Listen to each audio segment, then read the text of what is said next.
everyone. It is now 1:30 p.m. on Monday, December 11th, 2023, and we are going to start the St. Johns County Cultural Resources Review Board meeting. Turn off my hearing aid. I'm going to call this meeting to order, and I'm going to go through and take roll call. Mr. Olson. Present. Ms. Jordan. Here. Ms. Newman. Here. Ms. Sheldrick. Here. Ms. Knighting. Here. Dr. Keys. Here. And I am also present, Nick Tanahakis. Thank you. Next, I'd like to read the disability clause. The Cultural Resource Review Board serves as an advisory board which makes recommendations to the Board of County Commissioners. This is a properly noticed public meeting held in accordance with requirements of Florida law. Members of the public will be given reasonable opportunity to be heard on propositions before the board as those items are addressed on the agenda. For public comments on matters not being considered by the board today, a general public comment period will be provided to address the board on matters within its jurisdiction. Each person addressing the board shall limit comments to 3 minutes. Persons shall not address the board or any member thereof unless specifically recognized by the chairperson to do so. Once recognized, members of the public shall address their comments to the board as a whole. Public comment is intended for the board to hear from the public and shall not be considered an opportunity to demand immediate responses from the board or its members. Board members shall not engage in dialogue with persons making public comment unless the question or comment is directed through the chair or made with permission of the chair. We have a public hearing item on the agenda today? We do not. Okay. All right. I'd like to open the floor to any general public comment for items not on the agenda from anyone. Thank you. Can y'all hear me?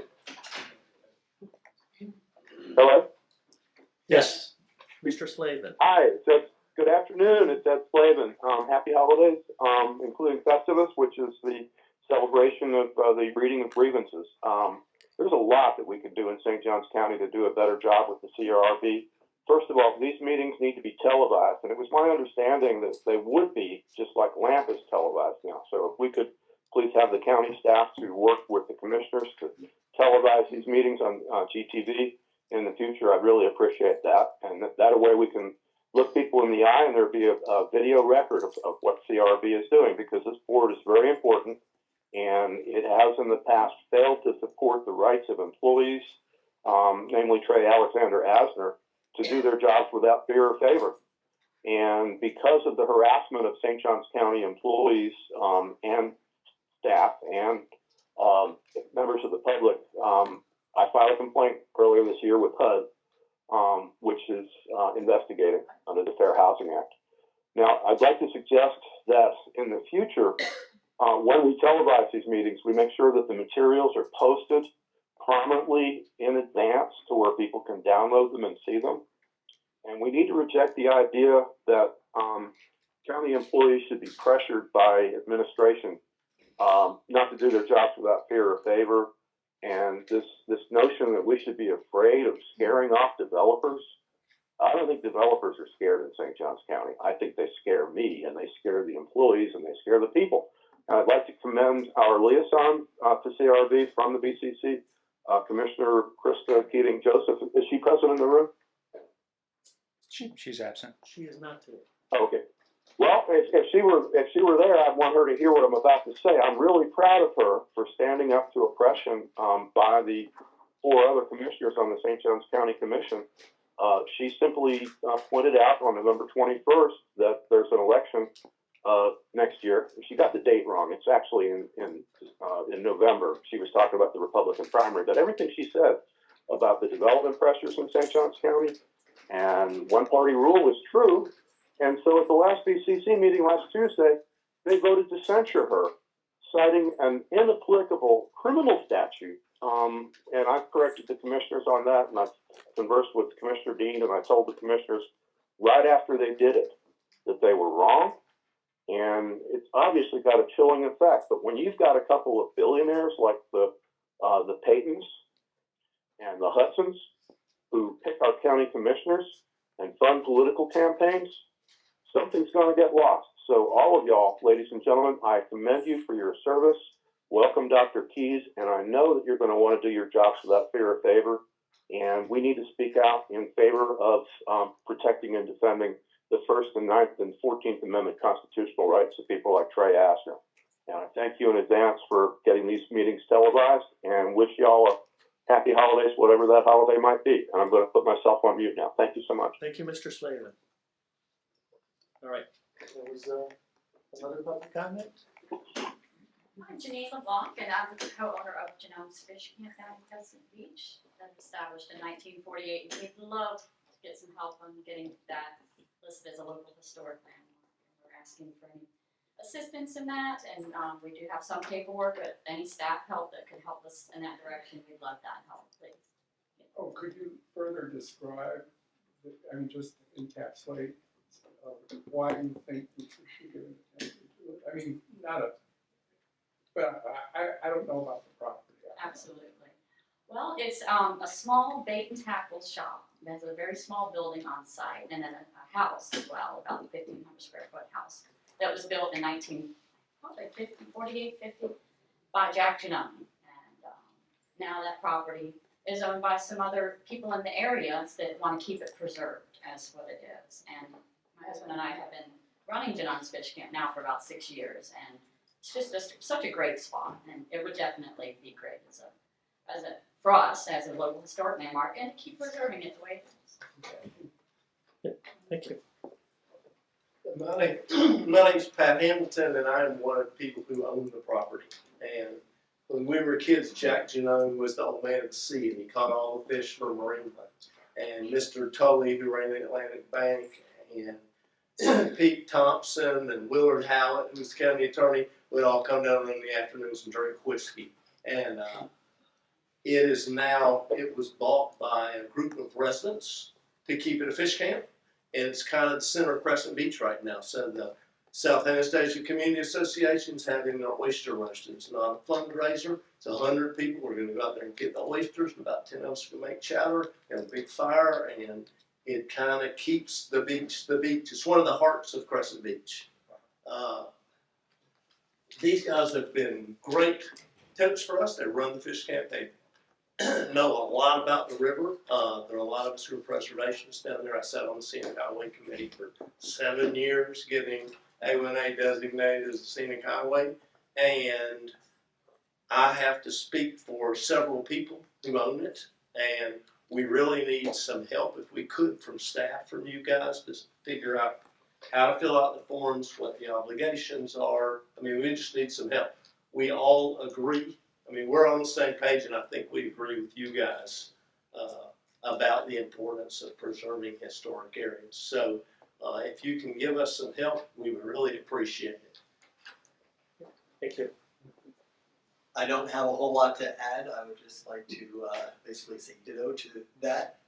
Personal story for me, I had been going to Jack Genome's Fish Camp well before we were able to take over. In fact, it's where I got my captain's license and guiding career started. As a kid to now, I also get to interact with people who have been coming in there for decades, who say that their grandparents used to bring them in when they were knee-high. So there's a lot of locals from in the county and just outside the county that come there that remember great stories of their parents or grandparents bringing them fishing, bringing them to part of what is now our fish camp that we run. And I just think that it would be great for any sort of preservation efforts, because it does hold a lot of memories for folks in the area.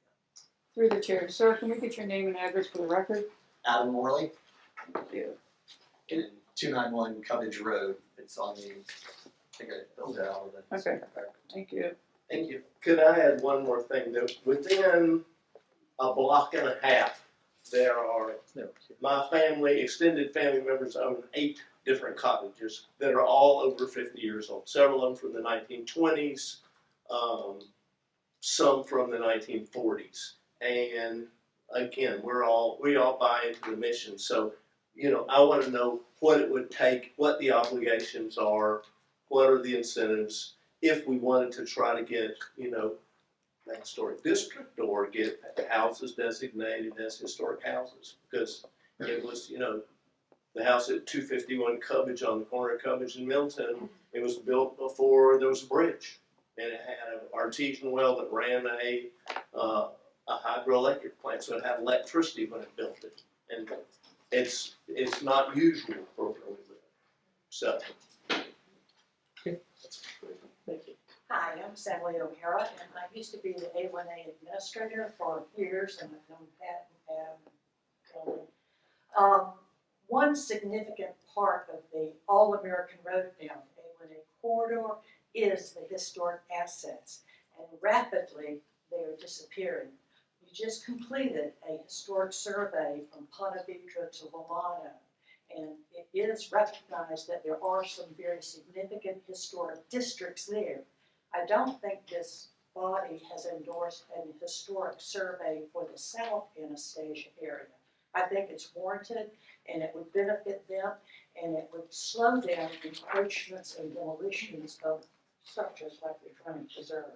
So I encourage you to endorse and help, and we're there. Thank you. Um, Go ahead. I was just gonna make an additional comment. I've been talking to several of these folks, and I'd like to also add the fact that there's an archaeological site on the property as well. And I don't know, So I would bring it back to staff and ask if we could, what we'd have to do on our side to really extend that historic survey to that south of Alano Beach area for the county. Okay. On A1A and that area. So let us know what we need to do and. thank you very much. okay. And this house in particular. Got it. Thanks. Ms. Newman, thank you. Any other public comments? Anyone? All right. Thank you. The next item is the approval of meeting minutes from October 9th, 2023 meeting. I would make a motion to approve with just a little grammatical corrections. It's the editor. Under board reports, Ingram, the Ingram House is INGRAHHAM. And just capitalize all those proper nouns. Got it. Bridge of lines, the real thing. Anyway. Okay, Just it. I think we have to, we take a group vote on this, correct? So, We did. everyone in favor of approving the minutes with those corrections by Dr. Keys? Aye. Any nays? So we have approval of the meeting minutes from the October 9th, 2023 meeting. Thank you.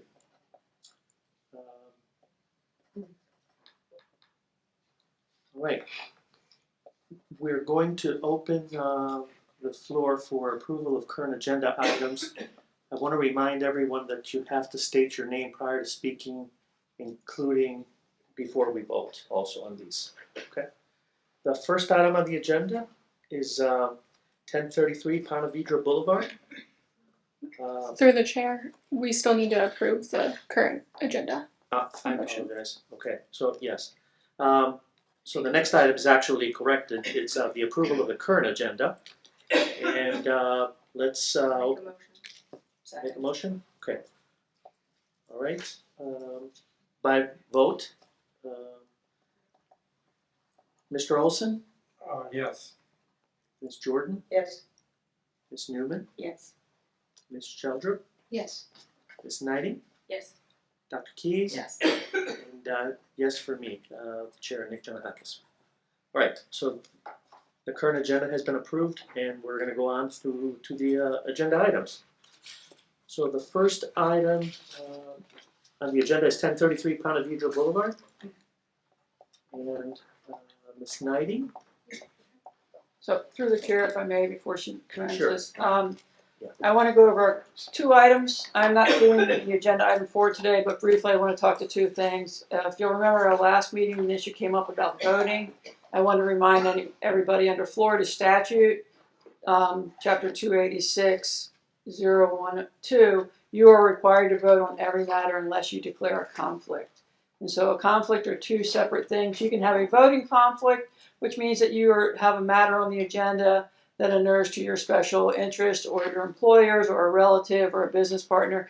You would then declare a voting conflict. There's a form to complete, and we'll have that put into the minute records. The other conflict is if you intend to participate in a matter on the agenda. If you're going to participate on a matter on the agenda, you need to let staff know. You have to fill out the form, file the form prior to the meeting so that can be distributed to all the members. Okay, so we have 2 things I think happening today. We have some members who are actually participating in some of the agenda items, so they have properly filed forms and have declared their conflict, so they will not be voting members, and they are it is permissible for them to participate in this matter. They won't participate from the dais, they will participate from the front of the room, but they will not vote on the matters. And that's under chapter 112 Florida statutes.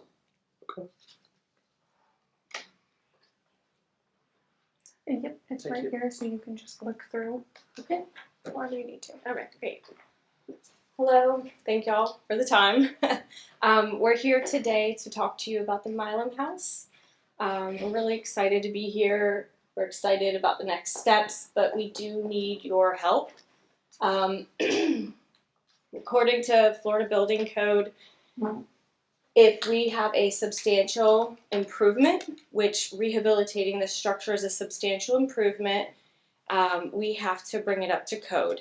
We've done some research on the building, and unfortunately, to bring it up to code, it will require approximately 250 helical piles underneath the building. So that's not really feasible. But the good news is there is an exemption in the Florida Building Code that allows us to not have to do all of that work, which is not feasible.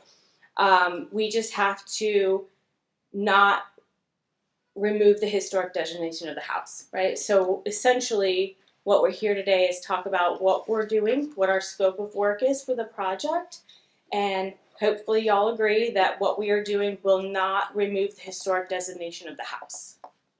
So that's where we're at. And I have Sheila, who is the homeowner. She's also an architect. We're gonna briefly just talk about her vision for the house and the property. And then I'll kind of interrupt a couple times, and then I'll kind of explain why the work meets the Secretary of Interior standards for rehabilitation. And then we'll open it up for questions. Okay.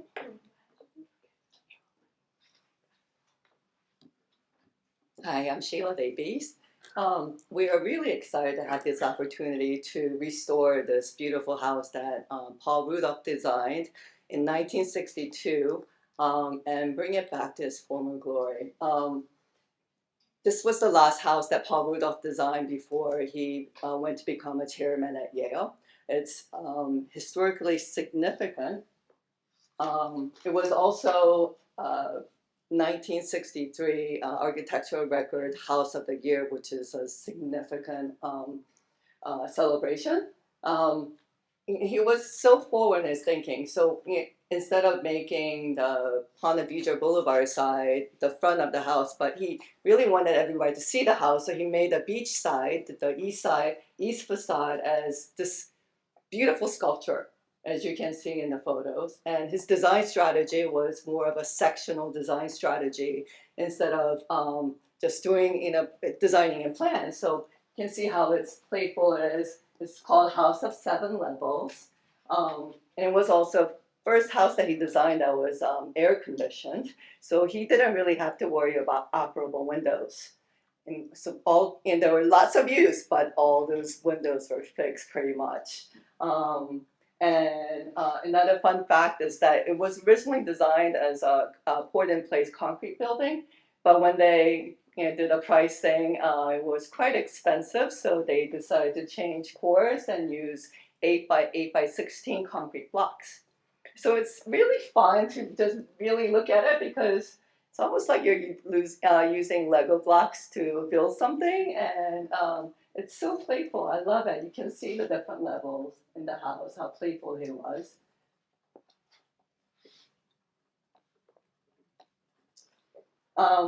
So as you can see, that's the original east facade. The west facade from the street was it's very quiet. And as you know, you get a lot of sun from the west, so he did not put in a lot of openings on the street side.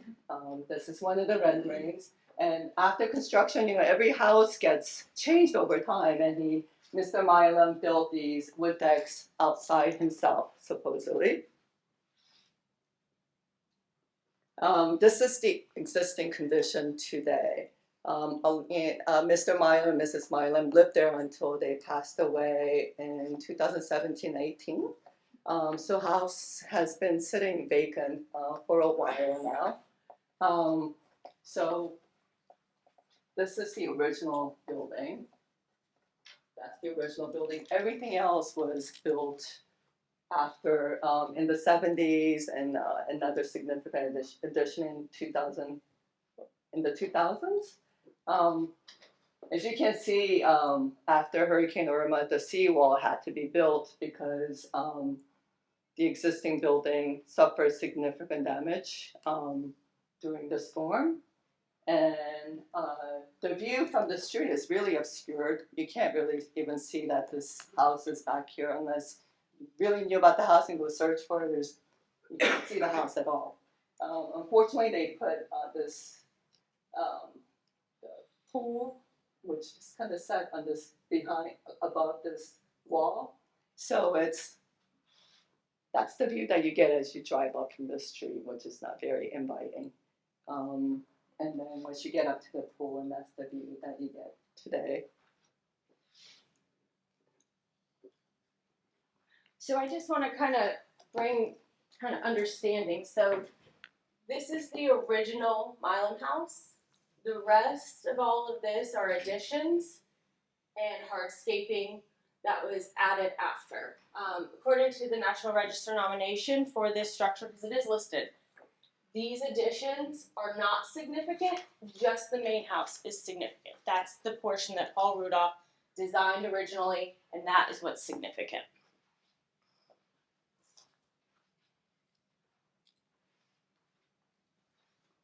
So our idea is to preserve the existing 1960s original building and bring it back to its former glory. And all the addition will be set apart from the existing building, just so you're kind of creating this different perspectives to really enjoy the building from different angles and not attaching an addition to the existing building, but pulling it away. So it gives you an opportunity to really enjoy the building, the existing Milam house from different angles. So what we're proposing is a south wing and a north wing that's connected by a two-story gallery, which will be fully glassed looking toward the existing house, so you can enjoy the view from inside. And then this courtyard will be, you know, beautifully landscaped, so you'll be able to enjoy the house in another perspective. And by moving away the pool structure, now there is an opportunity to really do a beautiful landscaping. Great. So this is the proposed east elevation. That's the original, which it's just single house that was sitting on this beautiful empty beach at the time originally. This is how it looks today with a seawall. Good thing is that we're supposed to get additional sand, and hopefully with the additional sand, the seawall will pretty much disappear, I hope. So that'll be great. And so what you're saying is the existing building is pretty much on the seaward side of CCCL. So really, it's really set front, so it becomes a center stage by itself. So all the addition that we'll propose will be behind it, behind the CCCL line. And the design was really informed by the existing design of kind of breaking into different volumes, but never but never higher than the existing building. And this is the perspective that you will see from the ocean side.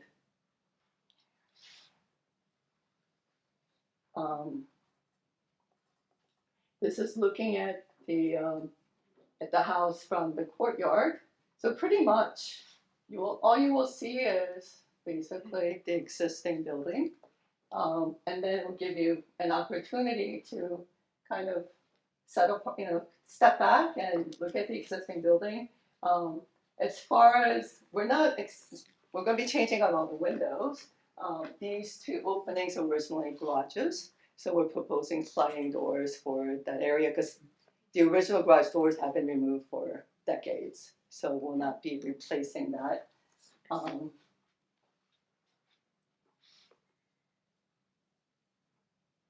And this will be the view from the street side. As you know, it's already severely obscured from the street, so you don't see the existing house at all. No, And I will. Sorry. Yeah. I will say that this is really the view from the rear, right? So this is not the front of the house. The front of the house is looking from the beach towards that. This was not the intent to be the public view. It was really the intent to be the more functional space. So I just want to point that out. In terms of Secretary of Interior standards, we always want to look, is the additions, are they on the rear of the building? In this case, yes, because the front is actually the east looking this way.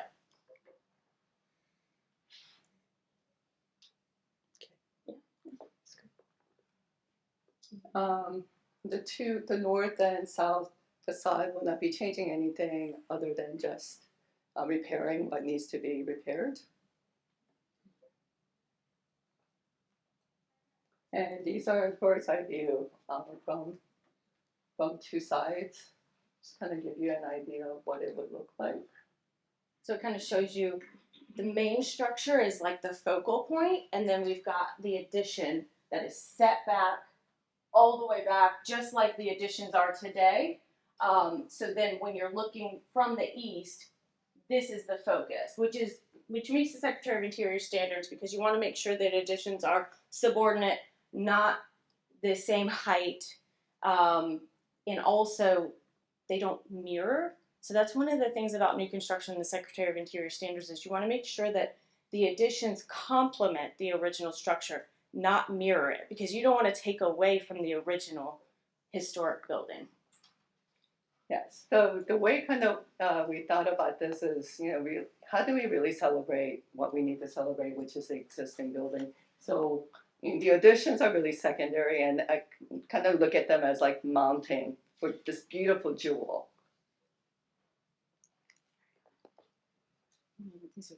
These are just floor plans. I don't think they're that important.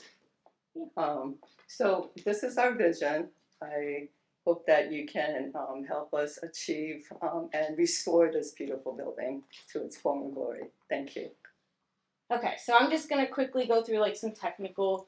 So this is, again, she's already touched on this, but this is literally standing at the driveway in Ponte Beach Boulevard. So this pool addition is already there. We're removing that, and the new addition will kind of wrap like this. So all of this is the existing structure. So you've never really been able to see the Milam house from Ponte Beach Boulevard, and that was the intent. This is the existing today. This is one of the old additions as it's attached here. Oh, this is this touch screen. Don't get too close. And then also here is more additions. And all of this hardscaping was added later. And I just I know everyone wants to see photos, right? So this is the existing building. This is the pool looking towards Ponte Beach Boulevard. This is the addition, 2000s addition. This is part of the original. This is part of the original. This is the original. And this is one of the later additions. So let's talk about what shape it is in today. So the goal is to restore this building per the Secretary of Interior standards, which means with in-kind material to match the existing. So as you can see, it's a beautiful building. It's one of the, when I first moved here in 2012, I went to Michler's and walked down the beach, and I was like, oh my gosh, look at this. So it was it's an iconic structure. So these, if you can see, all of these, there's just some issues, right? So over time, if you're on the beach, you need repairs. So that's what Sheila's gonna do. She's gonna repair with in-kind material. These are just views so you can see the deterioration over the years of just not being maintained. And here's some of the kind of serious stuff, right? So the building's kind of pulling away. You can see daylight in a couple places. So she's gonna go in and repair. And then this is some of the examples of the water intruding into the house. So it's not in great shape. You can see here all the water intrusion. And then more water. See, these windows all have to be replaced with in-kind, so or with matching. And then this is one of the additions. It's in rough shape too. So one thing that Sheila didn't really touch on too much is in the 70s, Mr. Milam was remarried. There's some drama to that story. We'll talk about that later. It's one thing like the floor. So yeah, I can touch on Yeah, please do. story. This is kind of fun. I love telling this story. Supposedly, Mrs.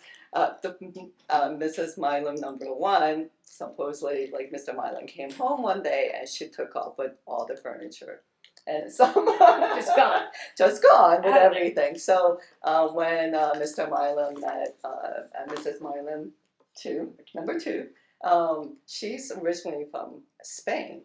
So she really wanted to put her personal touches to the house. So you'll see a lot of Spanish touches throughout the whole house, like the terracotta floors. You'll see the Here, I'll go through it. I got some pictures. yeah, the Spanish door that she brought over from Spain, which is not the original.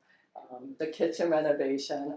In the 70s, I believe that they did significant renovations and redid the kitchen and so forth.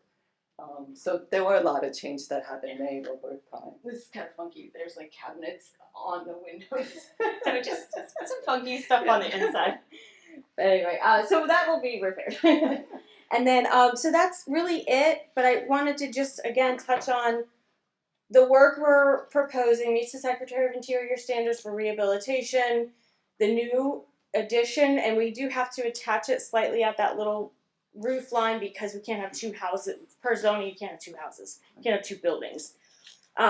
So the addition meets the Secretary of Interior standards for being subordinate. It doesn't match. It is complementary. It is set back just like the already additions, the alterations that have happened, and all the repairs will be with in-kind, especially because we'll have some leftover block that we should be able to use. Yep. Yes, sir. Questions? Are you open to Please. questions? All right. So materials, that's what I was going to ask about. Yep. Are you going to be using the same type of material for the additions? For the additions, I like to, as you know, it should not be the same. Right. But it should be something that will complement the existing. So right now I'm considering stucco, especially smooth trowel stucco, which will be beautiful. Okay. Yep. Are there color requirements for the interior standards? No. Mm-mm. No Because color. if we approve this and I come by and I see something bright blue or anything like that, Ooh. I'll hate myself. No, she's actually like, I really like white. So like beige, white, and yes. Originally it was just plain sand Like that sand color, sand color, the blocks. However, over time, I guess they deteriorated, so that they were painted over time. So they already been painted on. Yeah. Yes, sir. And we can't really remove that as the blocks are really. Mr. Wilson. Yeah. Couple questions. First, a comment. I hope Paul Rudolph never saw the interior changes. It's really bad. But did he approve? Was he aware, or did he advise on the additions? Yes. Early additions? He was. They were. The additions were through his office. Whether or not he did them, it was through his office. Okay. It was after he went to Harvard. Yale. Excuse me. Okay. One of those. Yeah, it's just a process question. Does the process you're going through require or are you planning to seek certification from SHPO on it or not? No, so the reason we're here today is to get the exemption for the building code, and that is basically if you all agree that the work we are doing is not going to have a detrimental effect on the historic designation of the property, then the building official will let us move forward with building permits. So there's nothing related to the state office? No, because Okay. yeah. Thank you. Susan Schober with a question. Will you clarify if the new addition is the street side or the ocean side? Okay, yeah, I can show If you. it's the ocean side, is it also going to have this brise soleil features that establish it as a historical and architectural significant? So great question. These are the additions. This is the ocean, right? So this actually the ocean is here. Okay, I see the. Thank yeah. you. Darn it. There There we we go. So the ocean is down here. Then this is the main structure, and then the additions are set back from the main structure, just like the additions are today. So the way Sheila, and maybe you could explain it, she didn't want to mimic the Brise Soleil because that's the historic feature of the house, right? That's the Paul Rudolph house. We don't want to take away from that, but that's why we have these big, wide openings. As you can see, very wide window openings to kind of, I would say, give a nod to the Brise Soleil. Is there anything in the Department of Interior standards that would prevent the house from having more of the brise soleil because it's facing the ocean, it's facing east, which has all the morning sun? So there's, I would say it's very gray with Secretary of Interior standards when it comes to new construction. Basically, the standard reads that you don't want to mimic, you don't want to create a false sense of history.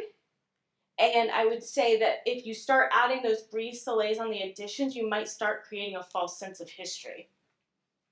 So what I was very much, we were very much informed by the existing brise soleils actually, because each rectangle was is a separate thing. So each module is kind of I was thinking about the proportion of brise soleils when I broke up the different volumes of the new construction and then they all have overhangs, so to block the sun from the morning sun.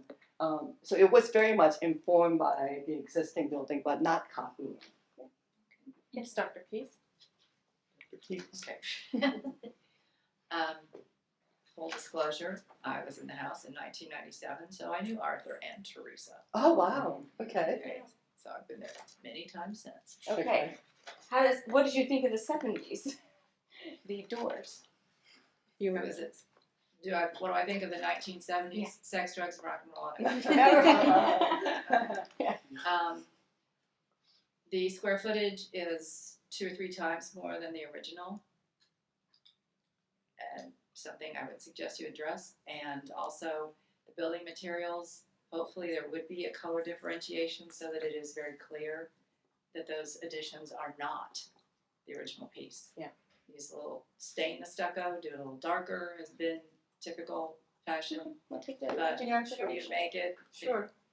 I'm not designing your building for you, but that's, Yeah, we appreciate it needs the to be, says public right of way is still the water. I'm sure any of our voters would let you know that's still the view that I agree. see, and Of course. beach walkers. Yeah. But I just, any information on what the square footage difference is? Original plus, I mean, it looks like. Well, it's about 2.5 hard to tell times. because the original has on its own, and then it had all these additions. So, Well, I mean, what you proposed, you've obviously, if you're doing building plans, you figured out what the square footage is on their original piece, and. Yeah. That's well, I all would it definitely has. say that the addition is large, but it is set back from the main structure, and it is a 3-acre property. So, I mean, we have the room, we have the space. So, okay. Any other questions? So there's no variance for the floor area ratio that you're requesting? No, not that we are aware. Because we have it's a very big parcel. It's large. through, Sorry. Yeah. May I? Yes. Chris Newman, forgot what my question was. National Register, as far as you know, it will continue to be on the National Register? Yep. And do you have to go before them in any way, or? Nope. Okay. through the chair, if I may, just to make a point of clarification. This is still in the very preliminary stages. At this point, what it's before you for is to sign the letter that was provided to give to the building department. So it's just as the cultural resource experts, you guys are saying, we recognize this is the proposal and we recognize that it's not going to affect the significance of the structure. And that's what that letter states. And then we'll give that to the building official, and that's what they'll use to be able to get the FEMA exemption. If at any point in the future when they start to go through actual permitting, if it requires to come back to you for an official approval of any of the modifications, then we will bring it back to you. But at this time, it's just to get that letter signed for the building official. All right, thank you. So I would, public comment on item 1. I don't see any cards. I'm not sure if there's anything here on the floor or on the phone. Open for public comment. Okay. So no public comments on the item.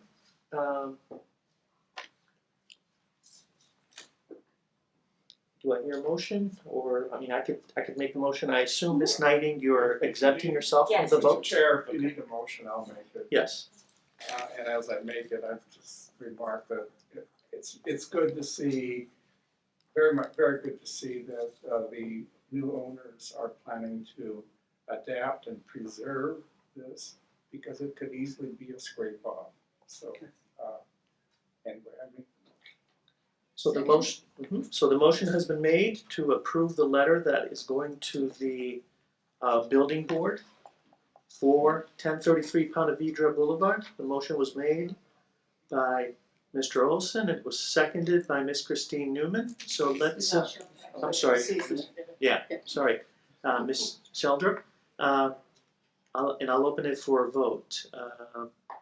Mr. Olson? Yes. Ms. Jordan? Yes. Ms. Newman? Yes. Ms. Sheldrup? Yes. Dr. Keyes? And a yes vote for myself, Nick Jonahakis. Very good, thank you. It is great to see that you're doing something with that and Thank you. repairing it and using it the way I think is going to be very enjoyable by people for years to come. So thank you. Thank you. I would love to have you. Great. Thank you, Ms. Davies. Thank you. All right. The second item on the agenda is the landmark application for 165 Volano Road landmark. Volano Road in Volano. And I think we're going to hear something a little bit from it by Dr. Keyes. Dr. Keyes, did you want to combine it with item 3? The presentation? Hopefully follow it all together. Okay. I need So to, they should remain 2 separate items. Just so Okay. we know. All right. I mean, I meant presentation, sorry. I'm declaring a conflict of interest as I am Okay. the owner's representative for the project. So, and I brought plenty of paper. however, set up however you need to, and you can just click through here and click that. On the arrow thing, see if I can see from my track. Okay, and again, and Nathan Stewart, the owner, back here too. Thank you. All of this is also in your packets as far as I know, so I don't think I'm presenting anything that you don't already have. This is under landmarks. We're gonna get to some pretty pictures pretty soon here. Okay. Do you need me to read? Does anybody need me to read it out loud? Otherwise, I'm assuming everybody. Okay. It's large enough, big enough, you can see it. For those people who've been around here a long time, you probably remember, hopefully, Barrancados. So, the elements under which it's being presented, location, same, no change there. Design, form, place, plan, reflects the technology and aesthetics of post-World War II. Setting as a physical environment of historic property. It's the spine of Volano Beach on the main street there.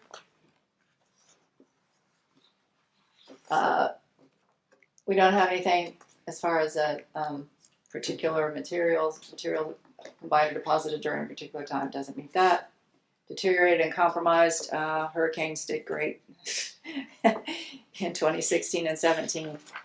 Barrancato family had sold property by that point, and still feels like a historic place, and the association is still there with the streamline there.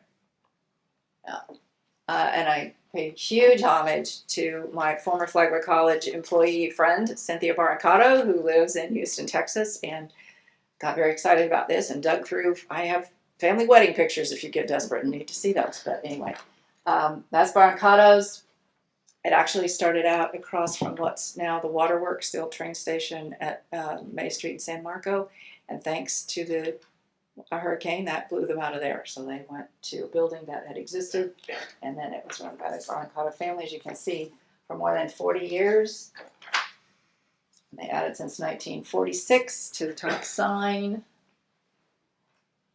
And the kids.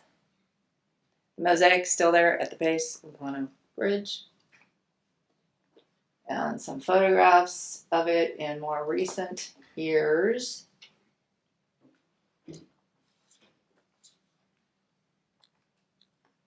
And some not so pretty pictures, but good setting, orientation. You can see Volano Road on the left side of the picture.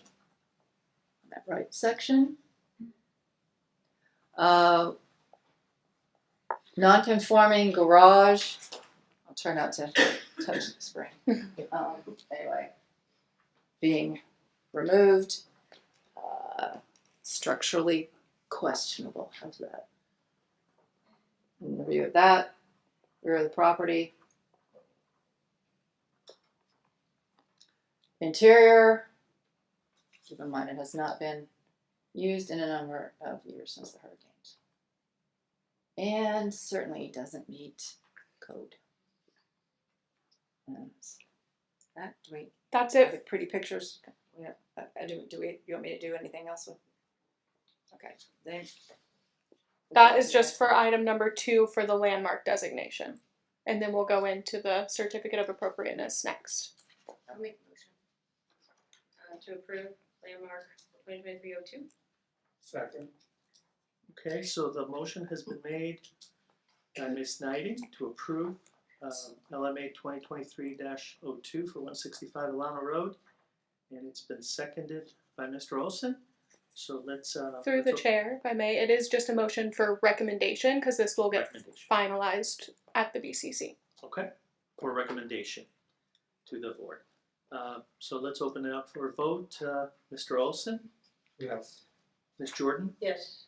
Ms. Newman, Yes. Ms. Sheldrup, Yes. Ms. Knighting, Yes. and myself, Nick Janakakis, is a yes. So that's approved. To recommend.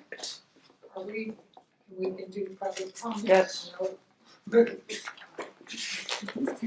Yes. Through the chair, I'm Vivian Browning. Thank you.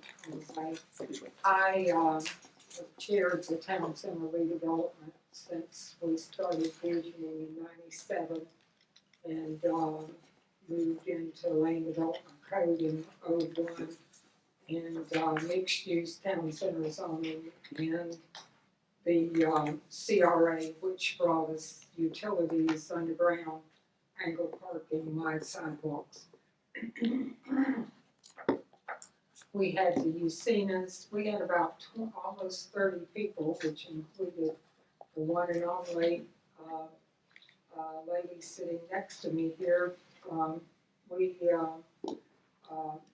Sergeant Martin, but we had over 20 people who visioned and the Barron College were involved in. Dr. Keys mentioned Cynthia Barron, so she was the most visible person to our committee from the Barron family. So the point I wanted to make in my 3 minutes is that from the time we did the visioning, we anticipated and supported preservation of what could be saved in the town center. And I moved to Milano in the 1980s, and a lot of the property was vacant back to the time it was platted, never built on. So a lot of people come today and think, well, there were all these buildings in Milano that there was vacant property. A couple, like the little motel next to this building, had been modernized and changed and all that, and it was not compatible with the land use coming.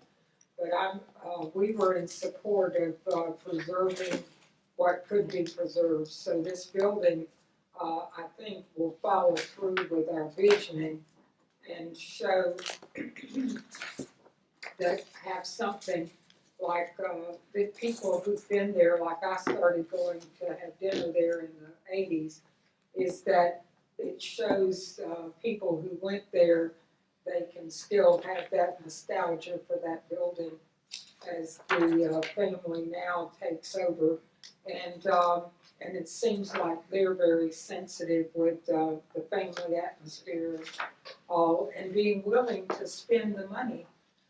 This could be just patched up, because I've been familiar with this building through other owners since Barron College, and most of the time they just tried to patch and keep it together, but now it seems like it's gonna have the right type of care and improvements, but with the spirit of the building. So, as chair, former chair, and also still involved in the town center, I would be supportive of this designation. Myers. I'm retired for you. Yes.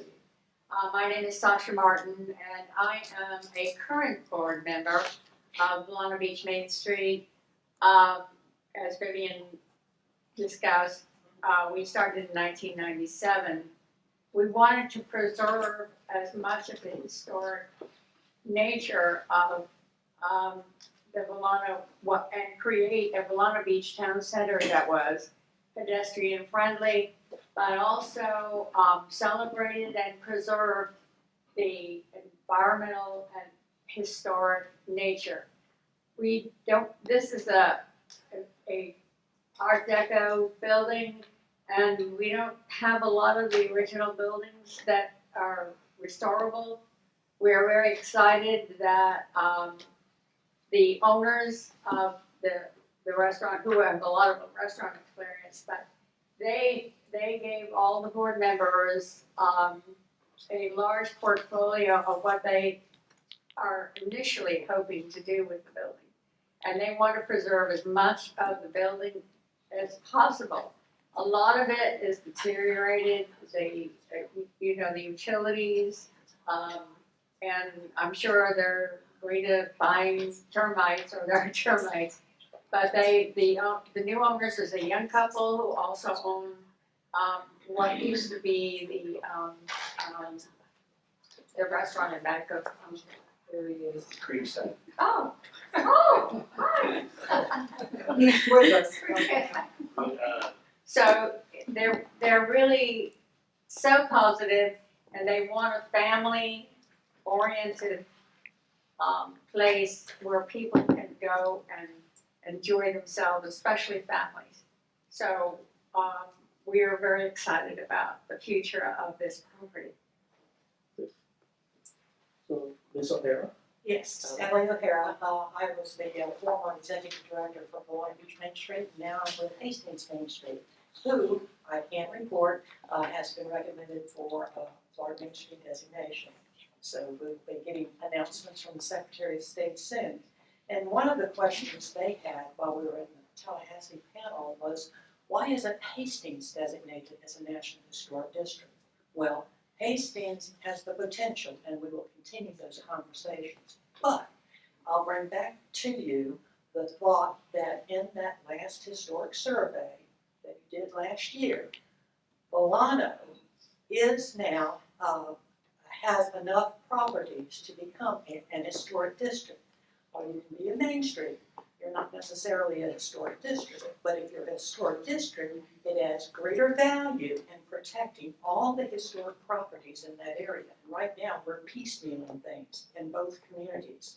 So I'd like to encourage the designation, however it may proceed, of Volano Town Center, as well as Hastings, to become a designated historic district.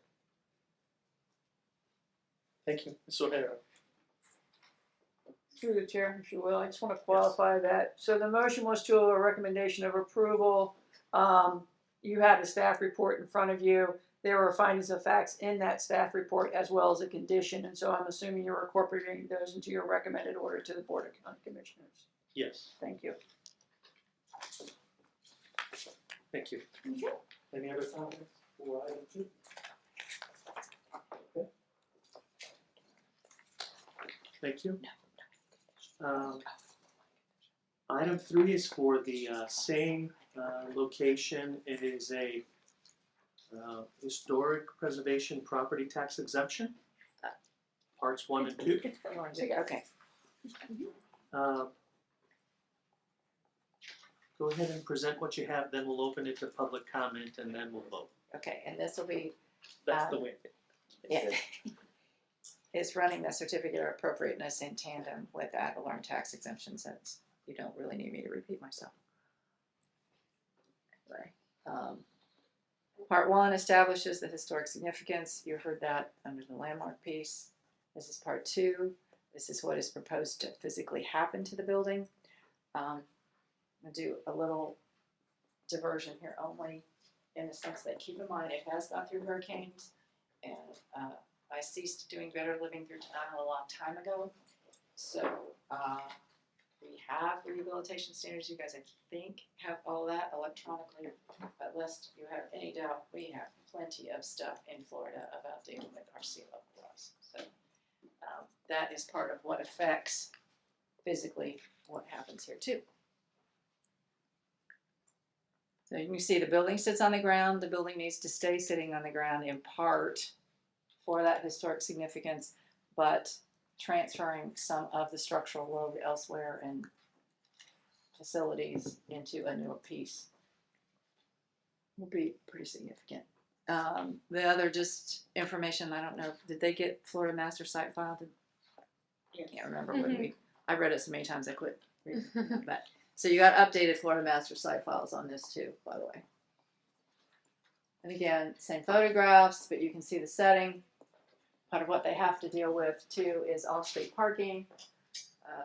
So yeah, road front out here, some of that not particularly attractive pieces, utilitarian piece at the back, which was never really meant to be a primary facade.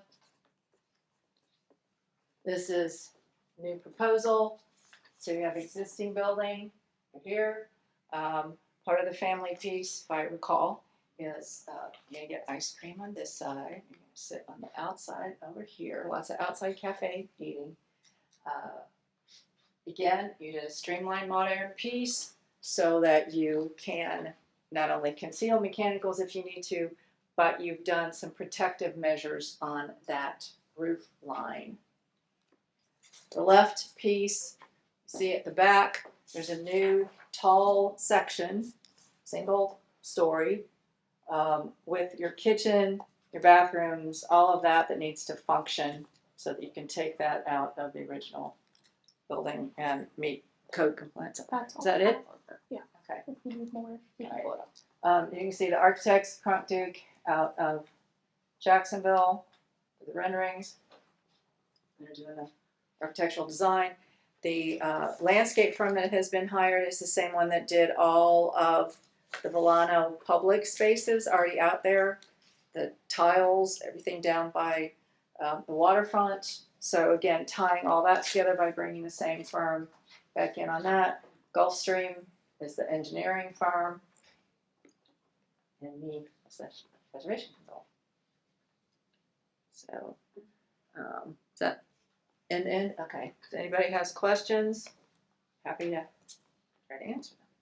Yes, Mr. Olson. I don't know, could you quickly shift to the existing, a photo of the existing? It looks like there's been, yeah, the entrance has been moved. And The entrance has been relocated to the elements. center. There's been, look like deco elements added to the parapet of the, Well, it's an Art Deco streamlined linear building, so the whole point is to try to emphasize that horizontality of it. And that's, so you have this, so what's been added is this piece here. Go ahead and hit that 49. Yeah. Oh, Click on it up there with your Click on finger. the screen. Step on it. There you go. There you go. very sensitive little guy. Okay. Nathan, did you want? I was gonna comment on your comment that we've saved the main. I'm sorry, state your name again. Nathan Stewart. Nathan Stewart, you- I'm also a resident of Bologna, my wife and I. The architects and I and the designers, along with Ms. Keys, Dr. Keys, we've saved the whole entire building minus the garage part, which is off the back left-hand side that you saw. That part is allowing us to bring the bathrooms and all the ADA things, but the original building is saved. The Art Deco and whatnot is there to match the common theme in Milano, the Publix, the new, the Hyatt, Yeah, all those all right, things. the Holiday So Inn. it's the reoccurring theme that's in Bolano now. The original building is Art Deco from when it was built. When was it built? 58, we think. 1958, It's close we to think. 5. Yeah. With the modern Art Deco flair that is there. And the secretary standards do not require, they don't limit you to preclude you from rearranging spaces as you need to. Part of the new windows coming in are also going to be hurricane resistant in that sense too, just as information. Mr. Olson? I guess a question that was asked or was discussed in the last project we looked at is, are there ways to demonstrate or show that the elements being added to the actual original building are not part of the original building? And my other question is, I thought this was a late 40s building, but I may be wrong, but I thought it was like 40 years. All that, for everything I could find, because I thought it was too, and Magic Beach is 1951, I couldn't find anything before 1958. So we've got, I guess, but my main question is. yeah, and that was the original promotion for the restaurant that was there before Barrancados bought it. Yeah, I was trying to make it. Because, But again, just to restate, it appears that you're adding significant new elements and shifts to the original building. And I guess related to the last project we looked at, the same sort of attention to making sure that these elements don't read as having been part of the original construction. Well, and I think color might be a way to deal with that.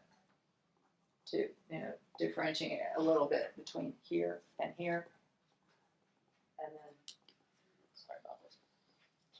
Try not to touch it again. And then the addition on the back too. Square footage wise, it's does not have the same concerns as well. Are you on federal tax credit? Yep. Ad valorem tax exemptions in the state. Okay. So I really enjoy what you're doing. This is awesome. I'm okay with the addition in the back.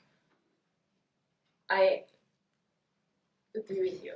What is the need for the Art Deco addition on the front? Just, is it a design element? Part of that is enabling that roof condition to be addressed most effectively for the future. In other words, again, trying to help it with some resilience and They're Are you gonna need a basing it on the place to- inside? That's why you need the extra height? They're gonna, the inside ceilings are gonna come up some, and then you've also got a place you gotta hide the air conditioners up. Cause again, they've gotta be up. You can't do them on the ground. Okay, so that is, so gonna it's consume that. functional, Yes. is what you're telling me. Oh, So that's, I think that's Just Robert, where we're trying getting to be confused. decorative. To Yeah. me, at first I thought it was like just a, let's match the new buildings but if it's a functional use. No. That is part of the whole making it more resilient. From a restaurant operator standpoint, you're gonna have at least 3 to 5 mechanical units up there that have anywhere from a 24 to 36 inch height. And I think from the designer standpoint, we don't want everybody driving up and down Main Street to see those large air conditioning units and mechanical fans that also suck the air out of the kitchen. So If it was in desiring district, for example, in St. Augustine, you have to conceal those. You cannot have them visible. So that will take care of that I think situation. from the And it, residents' once the more standpoint, well, stable. Those units couldn't be housed on top of the addition on top, in the back.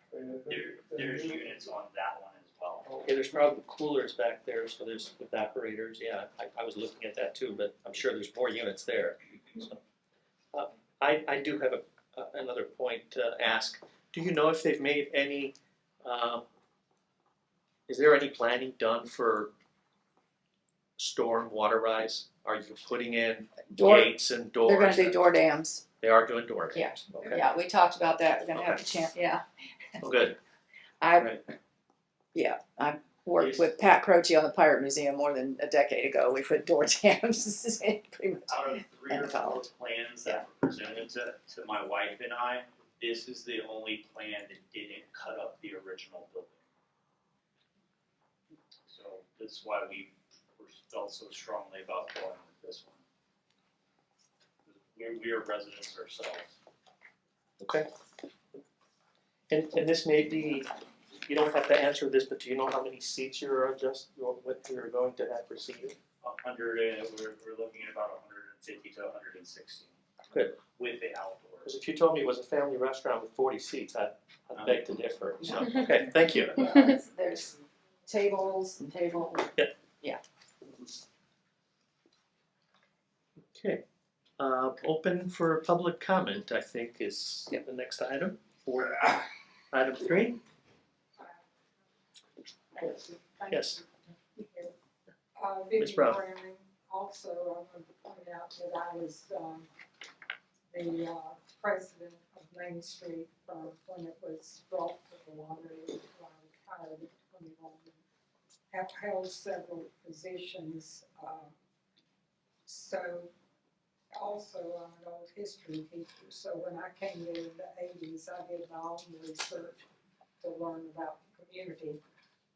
I think the reason a lot of people have 1946 in their minds, for me it was my birth year, but over the door of Verincata's, all the decades, it said since 1946. But that was the Verincata's saying they had been in business since 1946. They started at the old motel, which was next to the Manatee. That motel down across from the waterworks, they started there in 46. Yeah. And according to my research, they came to Delano. That restaurant was called Glamet in the beginning, which was the daughter's 2 names of the people who ran it in the beginning. In my opinion, is they had the front cafe and they lived in the back. So if you walk around that restaurant, it looks like a couple of bedrooms and a living room and that type of thing. But anyway, Verincata's came in 64 from San Marco. And they started, but they wanted to let people know they'd been in St. Augustine since 46. Okay. And I believe it's a 1950s building. And what we got in Delano, I tell people, we're the Henny Youngman of the beaches of St. Johns County. But most of the buildings, including this one, is, thank goodness, Art Deco looking, and it's got the rounded corners and all, but it doesn't have any of the accessories that really define it as Art Deco, because people were building on a budget. So when people build out there, we didn't get the extras. Now, that over the big front door, that is now down at Magic Beach. The county allowed the Magic Beach, the Jensen family, to put that look on the building, which was very plain at Magic Beach, and they allowed them to put a clock in it. So that is replicated at Magic Beach, which is not historic status at this time, but that look is. And also that look is replicated at the new Hyatt, which was designed out of South Beach in Miami as a very strict Art Deco type building. So I think it'll be positive, and really the height on this building, if it got torn down, it could be 50 feet tall. So this first floor is probably 20-something, 25 feet. Even if they raised it to get the ceiling higher and put that to cover the ACs and all that, you're still way below what the height could be in the town center, because we allowed 3 stories and 10 feet for air conditioners to be covered or help. So those are my points on it. And the original, if you look at Dr. Key's, the pictures she found, what used to be on the top of the building were 2 2x4s and a canvas sign that said restaurant or pizzeria or something.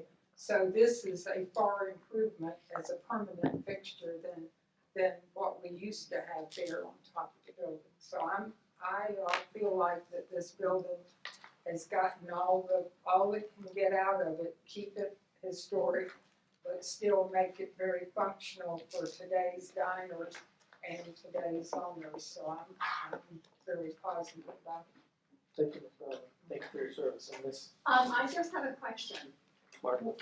What is the value of the ad valorem tax exemption that you're requesting? What is that going to help them with?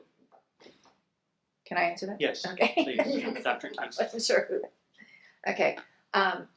What the ad valorem tax exemption does, it's a state project, a state program, and each county adopts it, and each municipality can adopt it. It will take the millage that is on the building now, and that's where the valuation will stay after the improvements are made for a period of 10 years. Now, if everybody's millage goes up, then the building's millage goes up too. But for example, if they spent $1 million on the building, that $1 million would not be taxed for a decade. Our big project in the region was the Casa Monica Hotel, which Richard Kessler bought for $250,000 since the county did not reassess its own property. And he spent $14 million on construction and $3 million on fees and permits, and so that's what he had for the first decade of exemption too. So, through the chair, if I can clarify, Yes. actually the way our code is written, it's the assessed value. So you have a current value, the increase in the assessed value is what's exempt. So not necessarily the amount you spent, it's the assessed value for the property appraiser to assess it once the improvements are completed. And that's for 10 years. Yeah. Okay. Although they do have me provide all the details on how much was actually spent. Yeah, they do, but it's not the amount. It's not based on the amount spent. It's based on the increase in the value of the property once the improvements are completed. So this is an incentive to preserve. Yes. Absolutely. So what if you didn't do any improvements? Would it still lock in your ad valorem taxes for 10 years? So it's a program you have to apply for. And so Dr. Keys is here applying, so no, it would not. So you wouldn't be entitled to the exemption unless you go through the process. They review the parts 1 and 2 of the application. You complete the project in accordance with Secretary of the Interior standard for rehabilitation. And then after that gets assessed, then it goes over to the property appraiser. So it is a program that you have to apply for, so it doesn't just automatically happen. And just as information, you still, if it's an income producing property, depreciate it over the 20-year depreciation period. I actually did an ad valorem exemption for the same property, 2 different owners, 20 years apart. So it can be used more than once too. So I'm sorry, I'm still, please clarify this for me. So is there, okay, so you buy this building for cheap, $250,000, and you wanna do $25,000 worth of work on it because you can't get in it without doing that. Would you lock in what your current assessment is for 10 years? Or is there a certain amount of renovation? Is there Yes, percentage or? there's criteria. You have to have a certain amount of the building has to be renovated, and there's certain funding expenditures that have to be met. Okay. And for example, the city of St. Augustine, 25,000, I think, of whatever you spend has to be on the exterior for the benefit to the public, as it were. Yeah, it's an incentive for someone to come and invest money into the community and into the buildings. So it's not just preserving by making them historic, it is that you have to do renovations as well. But it's one of the only programs that individual property owners can use. It does not have to be an income producing, it could be your house. If you do a rehabilitation of your house, as long as it meets the Secretary standards, then that would qualify too, if you go through the paper. And it doesn't have to be homesteaded property, it could be homestead or not. Correct. Could you send us information on this? On what exactly? On The- the ad valorem tax? I can send the ordinance. Okay, Yeah. thank you. Just as 2 cents, if anybody wants my reports, I don't know, you can request them from Haley, but you guys know how to find me too. There's public documents now. Okay. Thank you. That's for public comment. Thank you, everybody. So on item number 3 of the agenda, on the proposal recommendation, correct? No, This this is is This is actual. of natural approval This is of an the actual ad approval. valorem tax exemption, parts 1 and 2, And the certificate of appropriateness. and certificate So of there appropriateness. you should each have a motion for approval or denial in front of you for this item. Okay. I'm sorry, I didn't put up the staff report. I'm a terrible board member. Okay, I had it on. I think Oh, the findings in the conditions.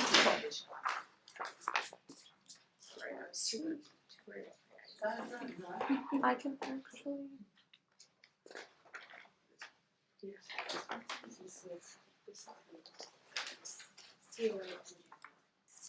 Is that the one that had it?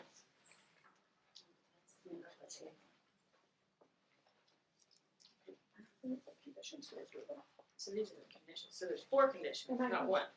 The one condition was for the previous landmark, you know, one condition.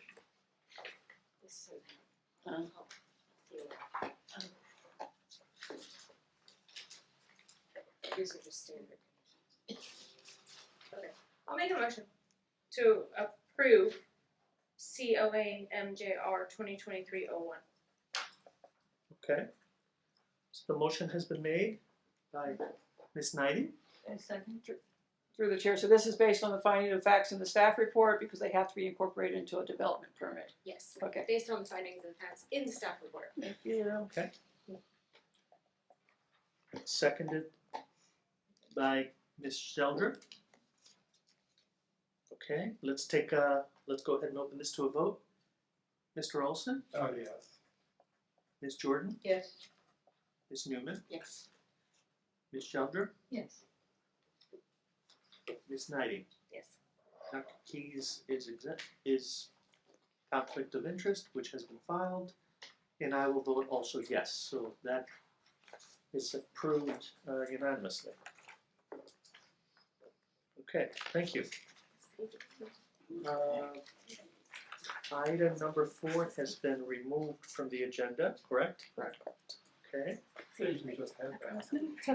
No, we had sunshine law and we had, there was a request for Robert's Rules and Ethics. Something came up, so I will definitely have a presentation for you then. Okay. Can't wait. That sounds. Exciting time. That's all right. The the push out is our Christmas present. Thank you. Yes. Yes. You're welcome. So agenda item number 5. Thank you. Thank you for your service. Thank you. Y'all run a good meeting. I've been to a few, and I'm glad the house in Palm Beach is good. So the next item is the selection of chair and vice chair. As it our current officers only serve for a year, is that? That is correct. I've only served for a year, and I think it's open for 2 years, correct? Yeah. Okay, so that's a point of clarification, correct? I was under the belief that it was every year, so I can. The vote is every year, but I can You can serve up to 2 years. Yeah, That's- so the election is Gotcha, generally if you okay, can serve yes. up to 2 consecutive terms. Correct. Yes. Yes. And based on past patterns, that has been somewhat of a practice. All right, so I will make a motion to keep the way it is. Is that acceptable to say that, Keely? Sure. okay, so the motion has been made Second, by Ms. Knighting to maintain the Current the slate. current slate, chair and vice chair, Thank you. and seconded by Mr. Olson. And let's open this to a vote. Mr. Olson? yes. Mr. Janahakis, yes. Ms. Jordan? Yes. Ms. Newman? Yes. As long as you don't say Sheldra? no. You voted. Right, what did it say? Ms. Sheldra? Yes. Ms. Knighting? Yes. And Ms. Dr. Keys? Yes. Okay, Right. so that is also passed and status quo on the chair and vice chair positions. That closes agenda item 5. Okay, next we will open up the floor for staff reports. I just have a really quick update that the 2 ad valorem tax exemptions that Dr. Keys presented a meeting or 2 ago, I don't remember exactly, went to the Board of County Commissioners and was approved. So, yay for that. Yes. Thank you. And that's all I have. Is there any board report on anything else? I just want Yes, Mr. Olson? Mr. Chair, I just want to draw attention, I have not separately confirmed this, but I understand from what I hear in our neighborhood is that the house commonly referred to as the Sinclair Lewis house is now on the market. The current, and I have not fully confirmed that, but I just want to make sure that everyone here, new on the board and others, are aware that we have the house that Sinclair Lewis rented, I believe, for a period of time and worked out of it. Sinclair Lewis is the first American recipient of the Nobel Prize for Literature I saw online. And he was a contemporary here of other writers, novelists, including Rawlings, who hosted Hemingway at her house, and other novelists. We were sort of a cluster here of authors, and I don't know whether they ever got together and communicated as a group like the artists have done for decades. But anyway, just if the house itself is a gem on the inside. It appears to have the unaltered, largely unaltered interior from the 40s. Yeah, very early, including detailing fireplace and the wood paneling on the walls and all that. And I don't believe the property has ever had any designation. Of course, it requires owner consent, but it would be great if that property could have some designation. Where is it located? It's on Bolano. Surfside. Surfside. Surfside Street Avenue. 177 Surfside Avenue. So that could be incorporated into the district for Bologna Potentially. very easily. Okay. Just a question, does the Cultural Resources Review Board or the county ever sponsor state historical markers? Just a thought. It depends, if it's in the right of way, we have to be, because we're a property owner, but generally we get those, they come through us, but it's a state program. Yeah, I just didn't know if the county ever actually sponsored doing some of them or not. We have had In property partnership owners with come to us, but usually it's for permission to be in the place in the right of way, but it has to be initiated by the property owner. Usually a letters report is what we get from the board.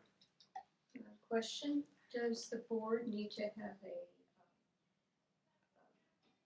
an application or a vote on Sally O'Hara's suggestion that Hastings and Vermont be considered as a general historical area rather than piecemeal buildings? So I think staff can come back to you with the process for creating a historical district. It's very involved, noticing and things of that nature, but I'm sure staff could come back to you with a presentation on how to initiate historic districts, but they're usually a very involved process. And this was for National Register listing, it wasn't for local, is what the study showed. It was suggested for the national. For the national, yeah, so we can, I mean, staff can come back to you with that process. But generally, it's the property owners within an area that initiate that because of the noticing requirements, and you have to have buy-in by the property owners. You can't just, the percentage for national is? You can't have more than 51% object. Object, yeah. So yeah, so you can't just, it's just you can't impose an encumbrance on them like that, so it has to be, go through a process. And I'm guessing it would be done thematically because you couldn't possibly. There was just one completed in Jacksonville. We just did the Eastside Jacks. I worked on the Eastside Jackson one that just got finally completed, but that was very arduous. How long did that take? They hired outside consultants for that, and so it was probably, the groundwork was probably at least 2 or 3 years, but as far as leading up to actually getting to that point with community meetings, it's one of those things where you don't want to start there. You actually want to start, even though you have to have the community meetings, you want to start first with the community meetings, because if there's not buy-in, there's not a lot of sense in spending that money. So it actually started years before that with talking with the community and getting the buy-in, and it comes and goes away, and then finally you hit that sweet spot and people are like, yes, and you move forward with it and hire your consultants and do it. But it's a process. The groundwork was at least for the surveys and for the designation of contributing structures. I mean, that was easily a 2.5, 3 year process. I think it's like 4 years. Yeah.